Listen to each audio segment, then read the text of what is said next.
안녕하세요. 우리가 살다 보면 그런 생각 하잖아요. 저 사람은 참 착한데 저 사람은 왜 저럴까 하고요. 근데 그 착하고 나쁜 걸 가르는 기준이 대체 뭘까요? 오늘은 아주 오래된 지혜 시편 36편을 가지고 그 답을 한번 찾아가 보려고 합니다. 자, 저랑 같이 한번 깊이 들어가 보시죠. 네, 바로 이 질문에서 시작해 볼게요. 도대체 뭘 기준으로 한 사람은 의인, 다른 사람은 악인이라고 부를 수 있는 걸까요? 이게 뭐 딱 정해진 기준이 있기는 한 걸까요? 정말 수수께끼 같죠? 지금부터 그 뿌리를 한번 파헤쳐 보겠습니다.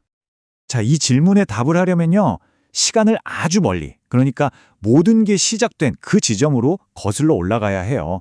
그게 뭐냐면 바로 죄라는 개념입니다. 사실 이게 바로 의인과 악인이 딱 갈라서는 첫 번째 갈림길이거든요. 이 모든 게 어디서부터 시작됐냐? 바로 인류의 첫 조상이죠. 아담의 딱 한 번의 선택에서 비롯됐습니다. 선악과 먹지 마라. 정말 분명한 약속이 있었잖아요. 그런데 아담은 자기 의지로 그 약속을 어겨버렸어요. 여기서 진짜 중요한 포인트가 뭐냐면 이게 그냥 어쩌다 보니 실수했네? 이게 아니라는 거예요. 이건 명백한 의도적인 불순종이었다는 거죠. 자, 그럼 여기서 죄가 도대체 뭔지 좀 더 명확하게 알 수 있겠죠? 죄라는 게요, 그냥 뭐 규칙 몇 개 어겼다 이런 차원의 문제가 아니에요. 이건 생명의 근원이신 하나님하고 우리 인간 사이에 관계가 완전히 박살나버린 상태, 그걸 말하는 겁니다. 그리고 제일 심각한 문제는 한번 이렇게 끊어진 관계는 우리 힘만으로는 절대로 다시 이을 수가 없었다는 사실이에요. 자, 그럼 이렇게 관계가 끊겨버렸는데 하나님은 어떻게 하셨을까요? 그냥 내버려 두셨을까요? 아니죠. 여기에 대한 하나님의 대답이 바로 언약이라는 약속이었습니다. 그리고 이게 말이죠. 인류 역사 전체를 꿰뚫으면서 펼쳐지는 하나님의 정말 놀라운 솔루션이었던 거예요. 바로 이 창세기 3장 15절 말씀인데요. 신학자들은 이걸 뭐라고 부르냐면 원시복음, 그러니까 최초의 복음이라고 불러요. 인류가 완전히 절망에 빠진 바로 그 순간에 하나님께서 처음으로 아니다, 희망이 있다 하고 보여주신 희망의 불씨, 회복의 약속이었던 거죠. 근데 여기서 말하는 언약이요. 그냥 우리가 친구랑 하는 것처럼 지키면 좋고 아님 말고 이런 식의 가벼운 약속이 절대 아니에요. 이건 하나님이 자기 백성이랑 맺는 정말 목숨을 건 약속이에요. 반드시 지켜지는 법적인 효력까지 있는 그런 약속이죠. 한마디로 하나님의 이 거대한 구원 계획을 딱 바치고 있는 뼈대 그 자체라고 보시면 됩니다. 그리고 이 약속은 한 번으로 딱 끝난 게 아니었어요. 아담에게 주셨던 그 첫 약속에서 시작해서 우리가 잘 아는 노아, 아브람, 그리고 시내산에서 이스라엘 민족 전체와 맺은 약속에 이르기까지 이 언약은 역사가 흐르면서 계속해서 점점 더 구체적인 모습으로 우리에게 펼쳐졌습니다. 자, 그럼 이제 감이 오시죠? 바로 이 언약이라는 게 의인과 악인을 가르는 결정적인 기준이 되는 겁니다. 그러니까 한 사람이 어떤 길을 가느냐는 건 결국 이 하나님의 언약에 대해 어떤 태도를 보이느냐, 어떤 관계를 맺고 있느냐에 달려있다는 말이죠. 시편 기자가 악인의 마음속을 정말 날카롭게 꿰뚫어 보는데요. 이 구절에서 진짜 재밌는 게 뭐냐면요. 악인이 꼭 하나님은 없어 라고 말하는 무신론자가 아니라는 거예요. 그게 아니라 하나님을 두려워하지 않는다는 거죠. 즉, 하나님이 계신 건 알겠는데 나랑은 상관없어 하는 식으로 관계 자체를 전면 부정하는 태도를 보인다는 겁니다.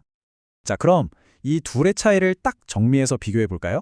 악인은요, 자기 양심을 기준으로 살아요. 근데 우리 양심이라는 게 어때요? 상황에 따라 맨날 바뀌잖아요. 아주 불안정하죠. 반면에 의인은 절대 변하지 않는 하나님의 언약을 자기 삶의 기준으로 딱 삼고 살아갑니다. 결국 핵심은 이거예요. 하나님이 계시다는 걸 머리로는 알아요. 그런데 삶에서는 그분과 아무 상관없이 살아가는 태도. 이게 바로 성경이 말하는 악인의 진짜 모습이라는 거죠. 그렇다면 이제 마지막 질문으로 넘어가 봐야겠죠?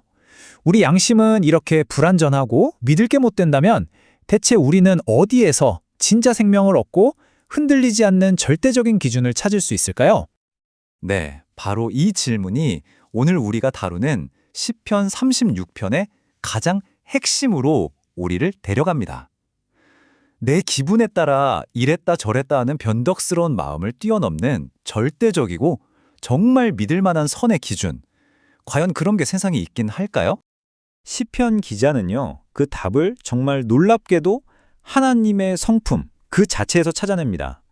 하나님의 사랑과 정의는 저 하늘처럼 높고 저 산처럼 굳건하고 저 깊은 바다와도 같다고 노래하잖아요.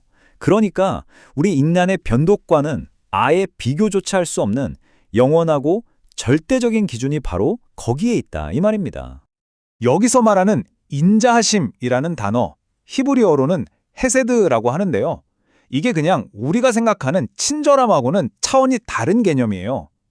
이건 뭐냐면 한 번 맺은 언약은 무슨 일이 있어도 절대로 배신하거나 저버리지 않는 하나님의 신실한 사랑, 바로 그걸 뜻합니다. 그리고 이 헤세드야말로 모든 약속의 기초가 되고 우리가 그토록 찾아 헤매던 의의 절대 기준이 되어주는 겁니다. 자, 이제 퍼즐 조각이 딱 맞춰지는 것 같지 않으세요? 결국 의인이란 누굴까요? 바로 자기 자신의 불완전한 마음이 아니라 절대로 흔들리지 않는 하나님의 언약적인 사랑, 이 헤세드 위에 자기 인생의 집을 짓는 사람. 그 사람이 바로 의인인 거죠. 그리고 마침내 시편 기자는 이 모든 탐구의 궁극적인 답을 선포합니다. 진짜 생명, 아담이 죄 때문에 잃어버렸던 그 영원한 생명의 원천은 오직 주님께만 있다는 거예요. 생명의 근원이신 하나님과 끊어졌던 관계가 회복될 때, 바로 그때 우리는 비로소 그분의 빛 안에서 진짜 빛을 보게 된다는 겁니다. 수천 년 전 시편 기자가 던졌던 이 깊은 울림은 오늘날 우리에게도 똑같이 질문하고 있습니다. 여러분은 참된 생명의 빛을 지금 어디에서 찾고 계신가요?